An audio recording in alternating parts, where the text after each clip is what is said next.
What's up, everybody? Sam Smyers here. Pick Up the Phone by Pawsa was #1 on Beatport a few weeks ago, so I want to show you how to remake some of the sounds from it. All right, so let's just jump right into the session, and if you do want this session, I have it posted on my Patreon, so you can grab this whole session on my Patreon. And then I also put a lot of these sounds, converted them into serum presets, so you could also just use the serum presets, and those are all on my Patreon. The first sound that I thought was interesting was this weird plucky lead sound. Kind of sounded like a sample. I felt like the best way to do it was to use what I thought was a clavinet sound and then try to manipulate it from there. So the sound that I came up with is this. It sounds a bit grainier in the original track, and that's why maybe I think that he had maybe one sample and then maybe use that to manipulate maybe just like one pluck sound. This came from a, this is the original, right? This sound, let me show you the MIDI that I made it with. So that's the MIDI that kind of just repeats. And what I did is I used this clavinet, this Scarby clavinet, and I went into here. I didn't really know how to use this before. I just tried to manipulate some of the settings to get it a bit more nasally sounding, and I turned it on this amp, raised up this treble, lowered the bass. I have the effect preset on direct in, and then this is set on upper, so you can just kind of look at all these settings that I used. And then after that, I kind of put on some EQ and then the transient designer, because it's kind of like really plucky. So this is what it sounds like without those.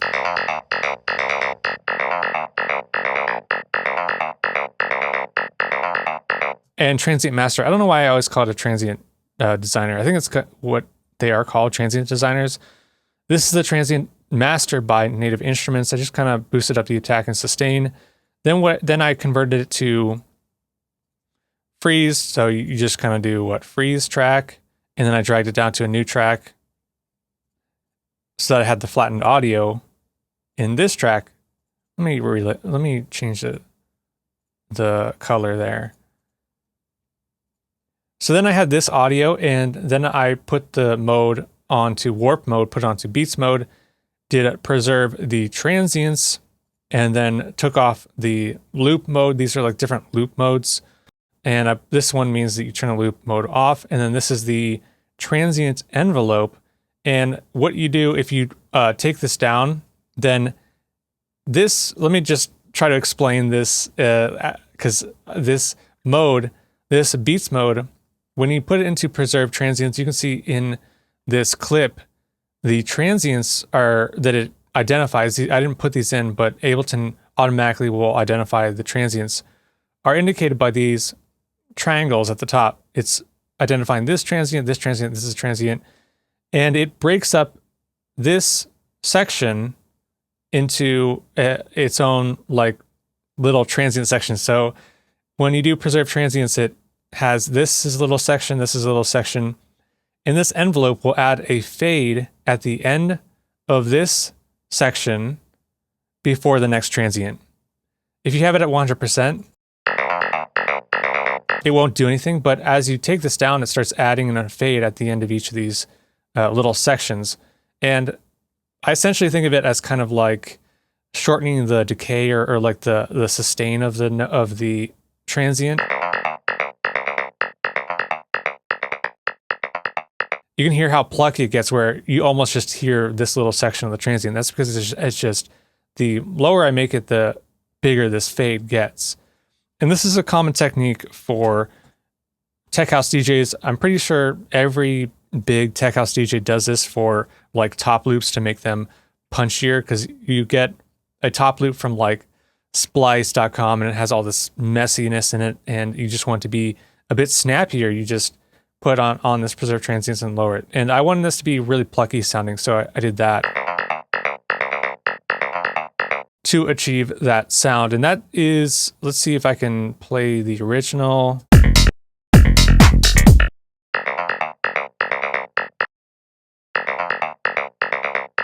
So maybe like even a bit more pluckier, and you could try adding on like an erosion plugin or something to make it a bit more eroded.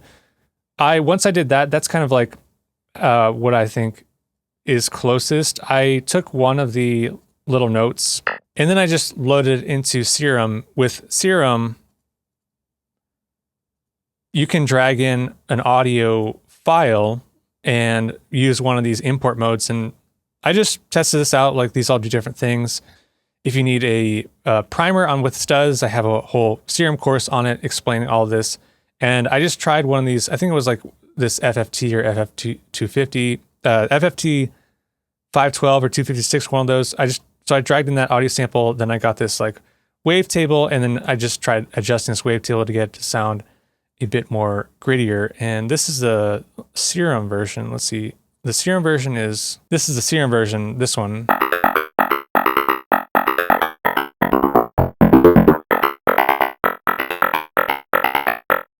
And I just adjust this envelope. And you can play around with this wavetable position. I add on this quantize because it adds a bit more of that, like lowering the sample rate essentially.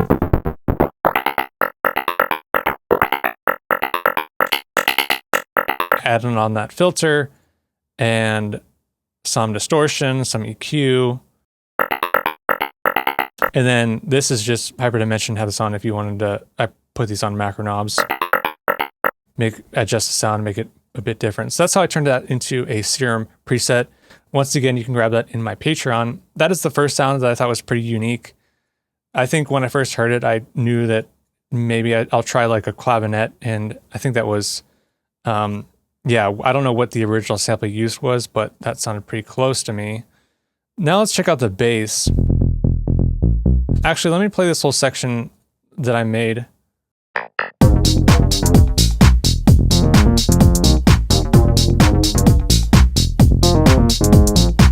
That is the all the instruments. I just have the drums. I just took them from the track.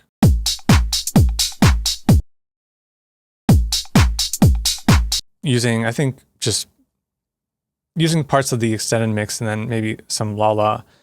Now the bass, maybe it's a bit, I took off the kickstart, but let's put on the kickstart and check how it sounds with some sidechain going on.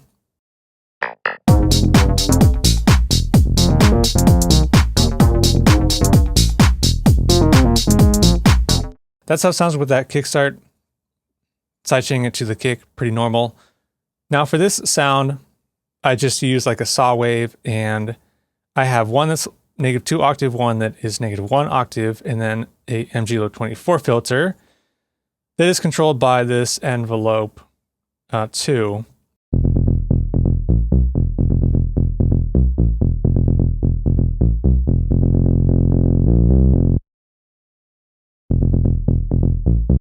And that modulator, I can turn that off. It's not using anything.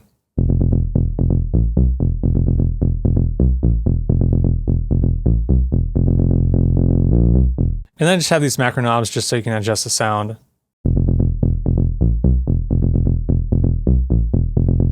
And I have this bright white on because if you raise up the cutoff,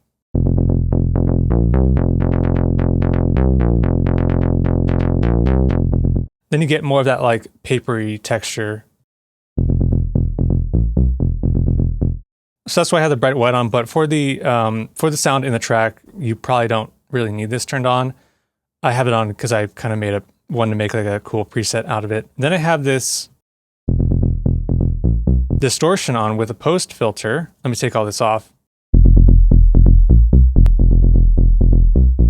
Just to make it a bit grittier. Then I have on this EQ.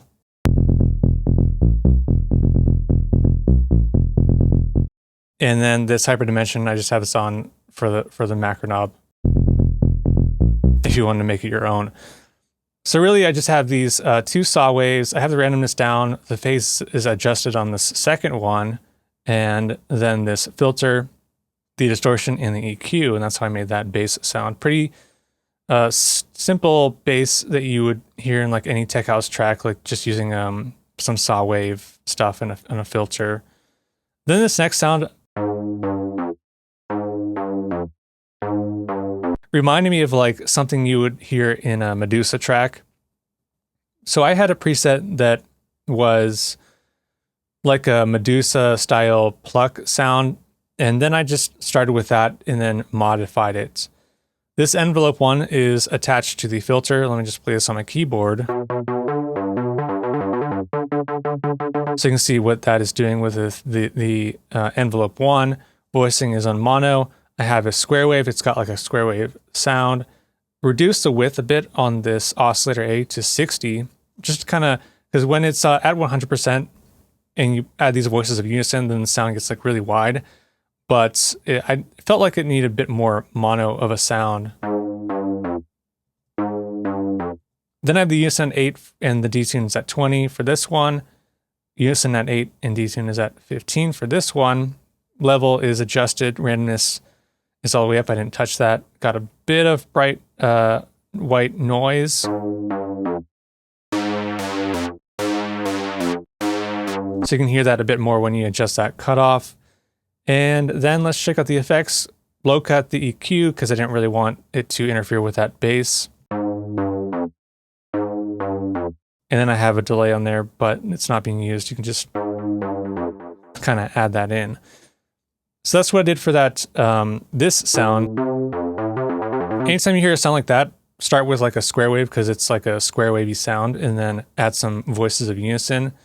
And that's how I can kind of get that almost like a pluck, bass pluck effect that you would hear in like a Medusa song. This one's at -1 octave as well, and this one is just up an octave. So there's by itself. And them together. Next, I felt like there was like an echo on underneath that sound. I don't know if that echo, let me just show you the MIDI though. So that's the MIDI. The echo, I don't know, I don't think it was coming from the same sound because the echo itself sounded like a kind of like a pluck that was happening underneath that, but it was playing the same notes.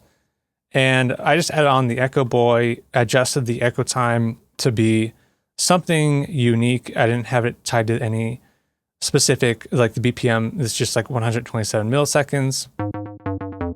Went into serum, have this square wave at -1 octave, one voice of unison, just like a pluck style envelope tied to the filter, and cut off the low end with the EQ. These together. So you can hear that like echo sound. Now the final sound I want to show you is this electric keyboard style sound, like in a suitcase style keyboard. That was pretty cool. Made this one in Serum. This one, we've got the envelope.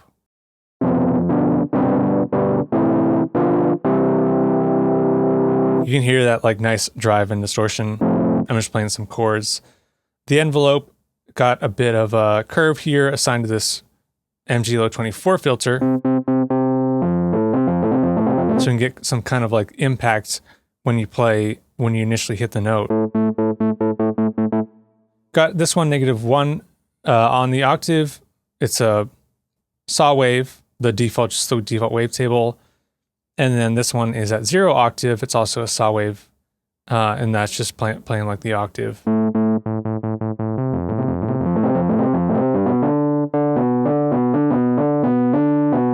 Have the randomness up because every time I play a note, gives it a bit of variation to the sound. Now the effects I have on this hard clip, which is giving that distortion sound. There it is by itself, sounds nice and clean. Nice and dirty. But I have the knob on the macro so you can adjust that if you are playing chords. It's not playing chords in this song example. So it doesn't sound too distorted, but if you start adding in like chord layers, it might be a bit too much. So I put on this post filter, kind of like filters off the top end of distortion so that it doesn't get like too bright. Then EQ is just cutting off the low end, didn't really need the low end. If you add the low end back, it adds a nice warmth, but when you add everything together in the track, you don't really hear the low end. It'll interfere too much with the bass. Then I have the option to add in a chorus, and this reverb is up a tiny bit. And let's take that off. So you can barely hear that chorus, barely hear that reverb. There it is with the chorus.